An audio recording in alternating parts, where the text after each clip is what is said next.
టీమిండియాలో KL Rahul స్థానం ఎంత వింతగా ఉంటుందో మనందరికీ తెలిసిందే.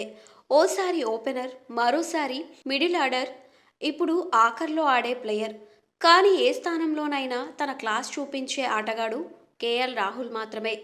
ఇటీవలే జరిగిన మ్యాచ్లో ఆసీస్పై అతను తలపెట్టిన ఇన్నింగ్స్, విరాట్తో అతని అనుబంధం, చివరికి అందించిన విజయం గురించి ఈ వీడియోలో తెలుసుకుందాం.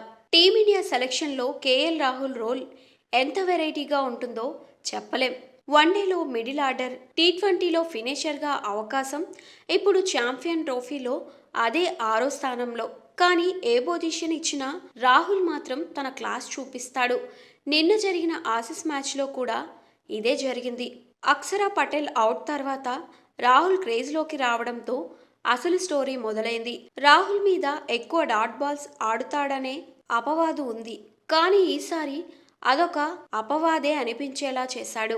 ఇప్పటికే సెటిల్ అయిన విరాట్ అద్భుతమైన సపోర్ట్ అందించాడు. ఒక దశలో విరాట్ని హిట్టింగ్ బాధ్యత తన మీద పెట్టమని చెప్పాడు.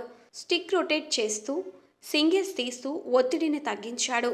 ఈ సమయంలో విరాట్ సెంచరీకి చేరుకోవాల్సింది.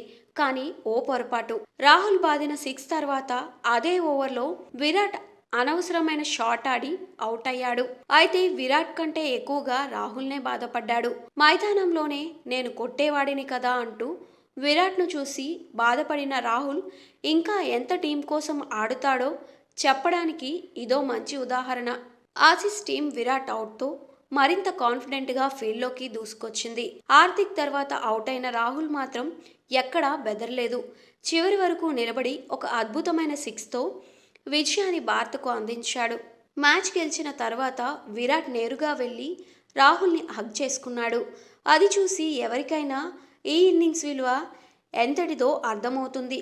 రాహుల్ చేసిన 42 పరుగులు నిజానికి ఒక సెంచరీ కంటే తక్కువేమీ కాదు. కేఎల్ ఆటగాడు క్లాస్ ఆటగాడు. ఎంత సౌకర్యంగా అడ్జస్ట్ అవ్వగల ఆటగాడు. టెస్ట్, వన్డే, టీ20 ఏ ప్లాట్ఫామ్లో అయినా ఇండియా బ్యాటింగ్కు అతను ఒక స్ట్రాంగ్ అటెండ్. అలాంటి ప్లేయర్ తక్కువ విలువ కాకూడదని మీరు అంగీకరిస్తారా? మీ అభిప్రాయాలను కామెంట్లో చెప్పండి.